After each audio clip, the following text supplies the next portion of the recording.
I think the word that comes to mind is perseverance, because it didn't go great.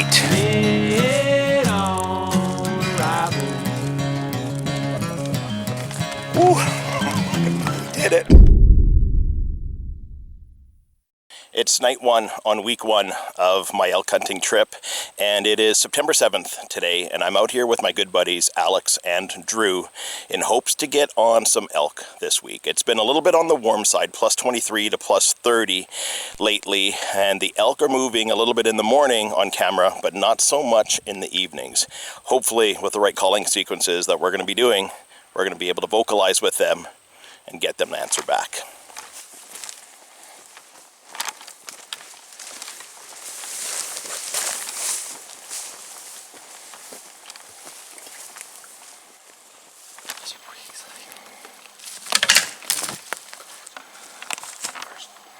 Drew's got lunch.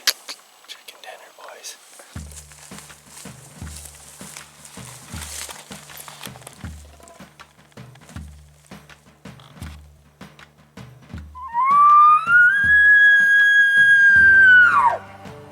Hot temperatures were causing the elk to be very quiet in the daylight hours. After working through many tactics, we resorted to calling in the dark before legal light to locate elk.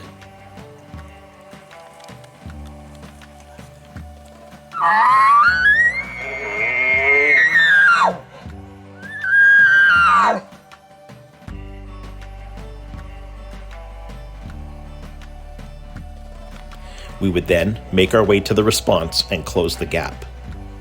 We closed the gap to about 75 yards, but needed to get closer.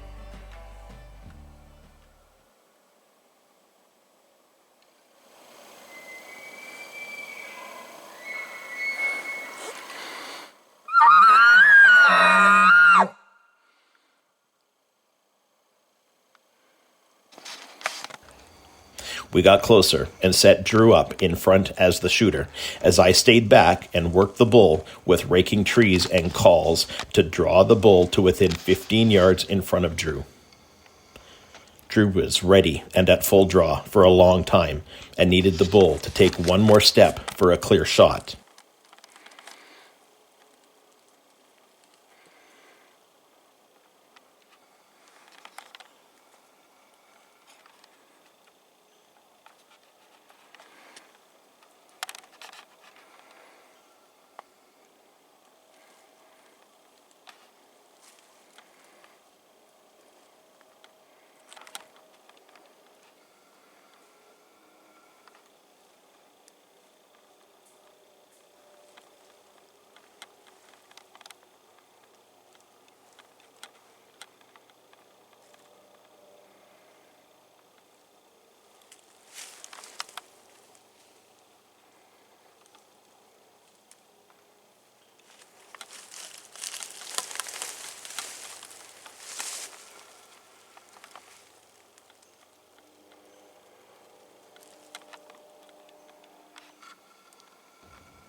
The bull didn't, and circled back behind me, but no shot presented itself.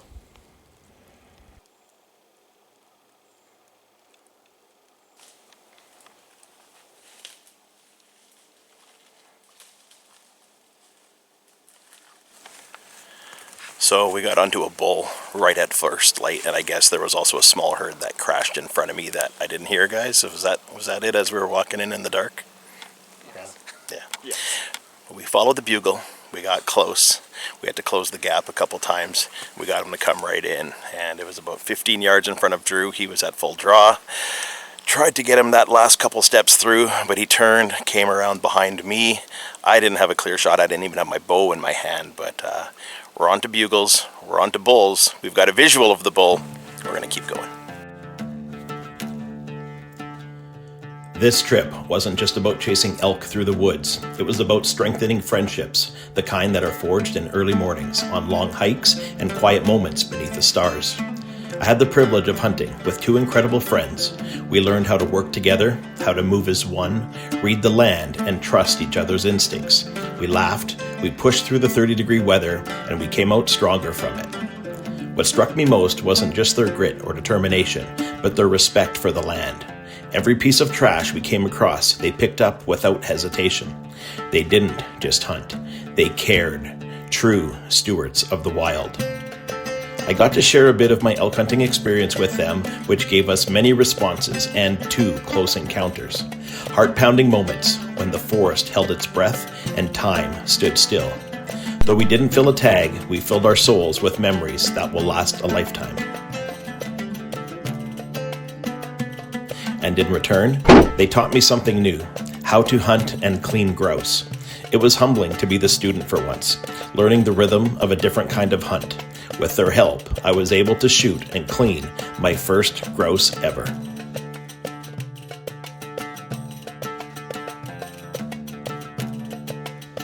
In the end, it wasn't about what we brought home.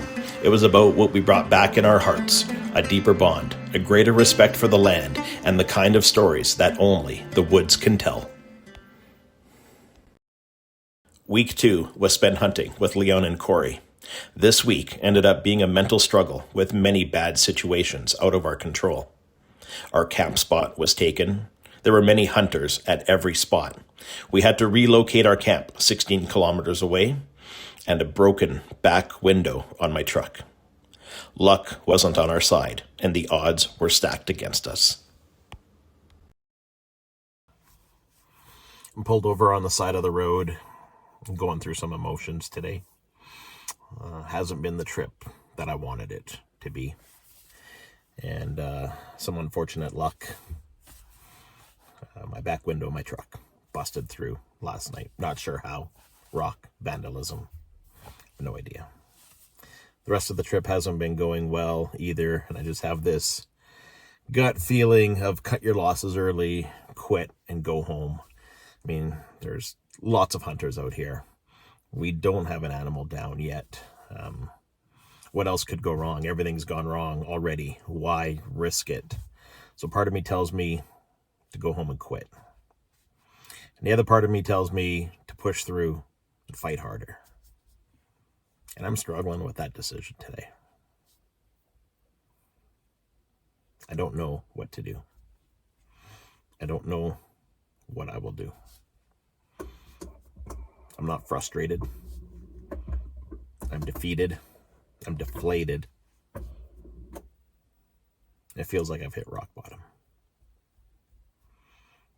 Again, I said this a couple of years ago on one of my other videos that I'm not sure if I'll share this with anybody. Maybe if somebody finds it one day, they'll see what I went through. And maybe I've posted it to share it, to help others push through what they're going through. Life ain't always easy.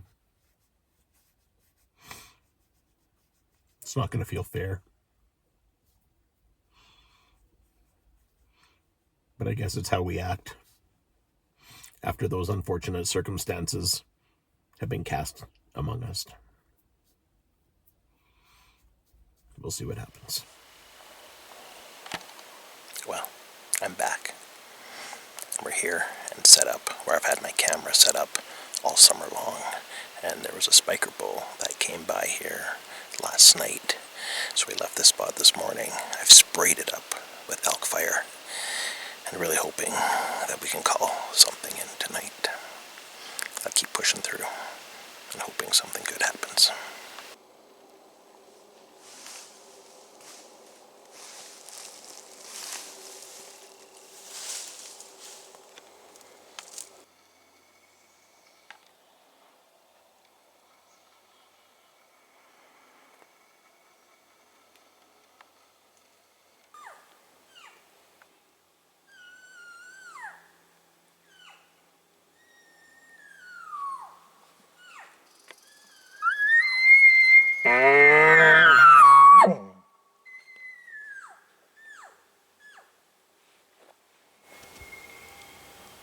We worked through a sequence of herd talk with a bull and introduced a hot cow.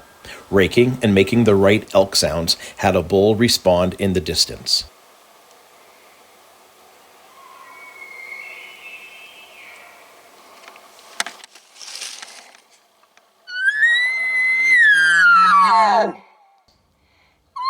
The bull started coming in fast, and I got a visual of him as he stopped and started raking a tree about 100 yards away. We kept calling, and he kept coming in closer, with a stick in my hand for raking, a tube for calling in my other, and my rifle over my shoulder. My camera took a seat on the ground so that I was ready. The bull was broadside to me at 30 yards, and Leon was 20 yards to my right. As the bull cleared the bush, we each let a shot off at almost the exact same time. The bull started to run, so I hit him again. That stopped him dead in its tracks.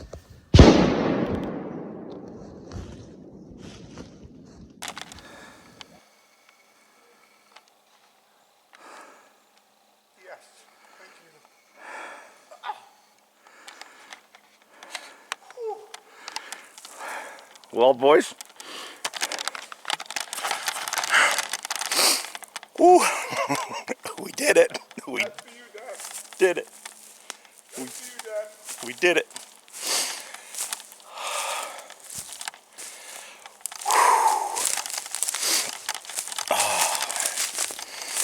I got the shot off at the same time someone else. Did you have a frontal? I got the first shot. You got the frontal? It was like bang, bang. I got him right behind the phone.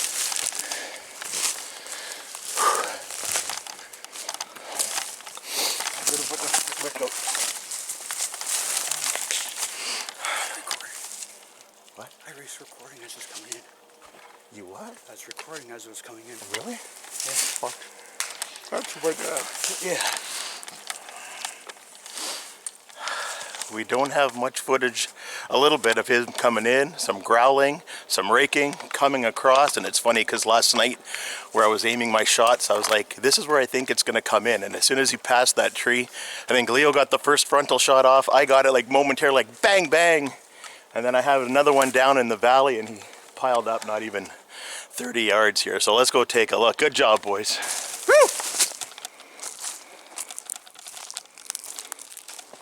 Yeah, I thought that for mine with the edge of it.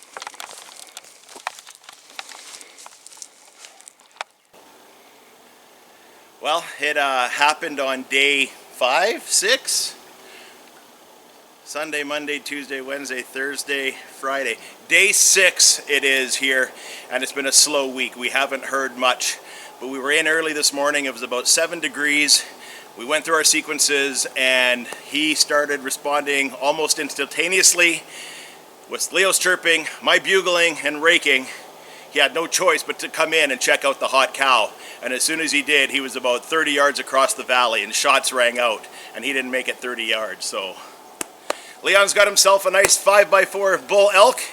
We got some work to do, and we got meat in the freezer again, buddy. Yoo-hoo! Woohoo! Good job, guys.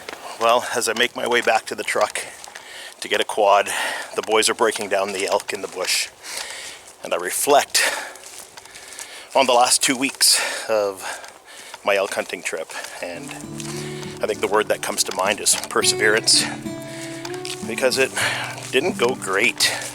The weather was 28 degrees, it was hot, the elk weren't talking, the elk weren't moving, lots of hunters in the area this time around, lots of pressure.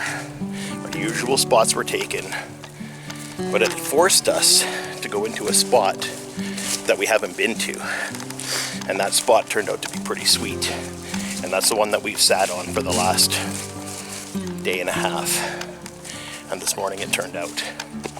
I'm glad it did. I didn't get a lot of it on camera because on the last day when it's down to the wire, I got to make sure I'm ready, and we connected. I also got some great advice this week from someone pretty special, where there was a lot of unfortunate circumstances that were happening to me beyond my control. And she told me, you can't control those situations, but what you can do is control how you react and adjust to them. And although those situations this week just seem to be one after another, somehow I dug deep, and I had to find that strength to keep going, and it wasn't easy, but But I did it, and I kept going. And in this hunt, it paid off. We got a nice bull elk down. So thank you for those words of advice to me. Thank you for keeping me grounded. And thank you for your patience in allowing me to follow my passion in the outdoors.